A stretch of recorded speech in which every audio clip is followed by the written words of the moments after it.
Bulletin की शुरुआत बड़ी खबर के साथ करेंगे। बिहार के शिक्षकों का आज से फेज वाइज ट्रांसफर शुरू हो चुका है और पहली लिस्ट भी जारी हो गई है।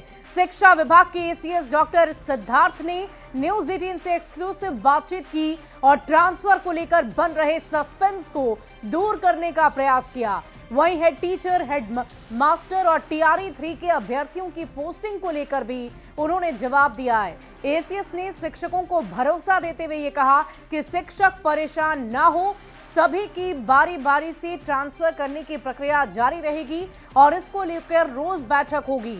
वहीं एसीएस ने न्यूज 18 की जमकर तारीफ की और कहा कि न्यूज 18 विश्वसनीय चैनल है और ये सच्ची खबरें दिखाता है। शिक्षा विभाग के एसीएस से एक्सक्लूसिव बातचीत की है न्यूज 18 संवाददाता रजनीश कुमार ने। पहले फेज का ट्रांसफर आज से शुरू हो गया और शिक्षा विभाग ने इसको लेकर पत्र भी जारी कर दिया है। सीधी बातचीत करेंगे, हमारे साथ शिक्षा विभाग के एसीएस डॉक्टर एस सिद्धार्थ हैं। सर, क्या लग रहा है कि ट्रांसफर प्रक्रिया को लेकर जो इंतजार हो रहा है, आज ये शुरुआत हो गई है, कितनी खुशी की बात मानते हैं इसे? देखिए, जैसे कि आपको पहले भी बता चुका हूं कि करीब 2 लाख आवेदन पत्र स्थानांतरण के लिए प्राप्त हुए थे और विभिन्न कैटेगरीज के लिए थे। और हम लोगों ने पत्र भी जारी किया था जिसमें हम लोगों ने स्पष्ट किया था कि किस क्रम में हम लोग टेकअप करेंगे और कैसे कैसे हम लोग आवेदन पत्र प्राप्त करेंगे। तो सबसे पहले जो फर्स्ट कैटेगरी है उसमें हम लोगों ने जो सबसे ज्यादा बीमार लोग हैं उनको हम लोगों ने टेकअप किया है और हम लोगों ने सबसे पहले जो कैंसर पीड़ित हमारे टीचर हैं उनको फर्स्ट में हमने टेकअप किया। इसके बाद फिर जो असाध्य रोग वाले होंगे, फिर जो विकलांग होंगे, फिर उसके बाद जो विडोज हैं और बाकी अन्य सभी जो कैटेगरीज हैं जो हम पहले पत्र में स्पष्ट कर चुके हैं, हम लोग लेंगे। और इस क्रम में हम लोगों ने पहले तो हम लोगों ने बहुत सारी नियमावली चेंज की, बहुत सारे प्रावधान हम लोगों ने चेंज किए और साथ ही साथ हम लोग जो सिस्टम है, हम लोग का जो सॉफ्टवेयर सिस्टम है उसमें भी हम लोगों ने परिवर्तन किया। तो इस सब में हम लोगों ने यह इसमें समय जरूर लगा और हम लोगों ने सबसे पहला जो लॉट लिया है वो कैंसर पीड़ित है और उसमें भी जो आज जारी हुआ है वो वैसे कैंसर पीड़ित शिक्षक हैं जो पुराने हमारे रेगुलर टीचर हैं जी। इसके बाद आज बैठक होगी टीआरई 1 और टीआरई 2 वाले टीचर बीपीएससी की। उसके बाद हम लोग सक्षमता वाले टीचरों का लॉट देखेंगे और ये चेक करेंगे कि जो सक्षमता वाले टीचर हैं उन्होंने जो नए विद्यालय जो जिसमें जहां ज्वाइन करना था वहां ज्वाइन किए या नहीं किए, ये हम लोग चेक करेंगे। उसके बाद बाकी फिर नियोजित का हम लोग टेकअप करेंगे। शुरुआत हुई है और लगातार लोग इंतजार कर रहे थे। तरह तरह से जो भ्रांतियां भी फैलती है, इसके साथ साथ जो कंफ्यूजन है वो भी बढ़ता है। इस कंफ्यूजन को कैसे दूर करेंगे? देखिए, कंफ्यूजन हमने क्रिएट किया। कंफ्यूजन हो सकता है कि जो नॉन मेन स्ट्रीम मीडिया है, यूट्यूब है, ये क्रिएट करता है। कंफ्यूजन विभाग बहुत स्पष्ट है, उसका रोड मैप बहुत स्पष्ट है और हम जब पत्र बड़े सोच समझ के बहुत विचारोपांत हम लोग निकालते हैं। और मैं हमेशा टीचर्स का कहता हूं, जो मेन स्ट्रीम मीडिया है, मेन स्ट्रीम चैनल्स हैं, मेन स्ट्रीम न्यूज़पेपर हैं या फिर आप विभाग के वेबसाइट पर निर्भर करिए, ओपिनियंस अपने आप मत बनाइए। मतलब हो सकता है कि किसी को अपना ओपिनियन बनाने के लिए कुछ भी बोल देंगे।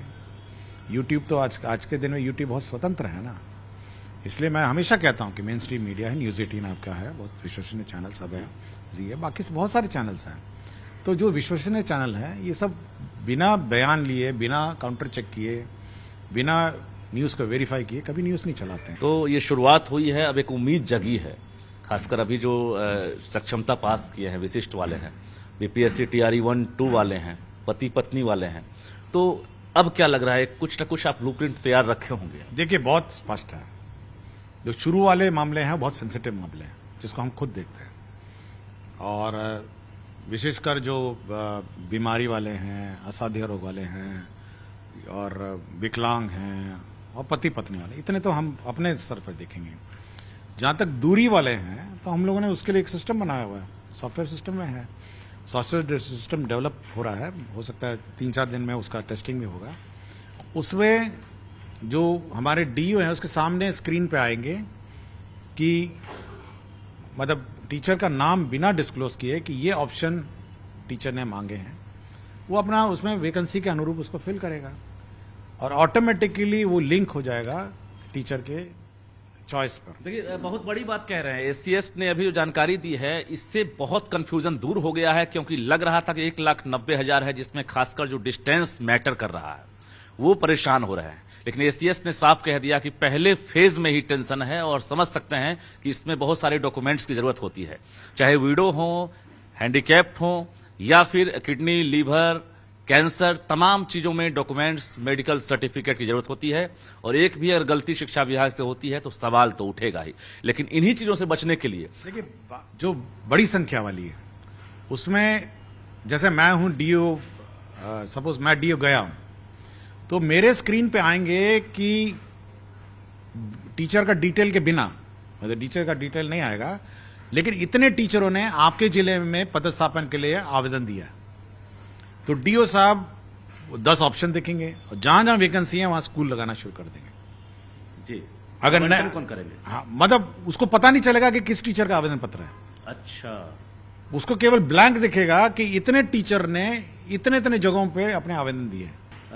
एक और सवाल, चूंकि TRE-3 भी आगे है और उसका रिजल्ट भी समय पर आ ही गया है, मोटा मोटी काउंसलिंग की प्रक्रिया अभी पूरी नहीं हुई है।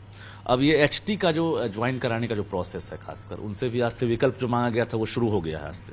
तो क्या लग रहा है कि वो जो 3 जिला का विकल्प है उस पर कुछ विचार किया जा रहा है क्या?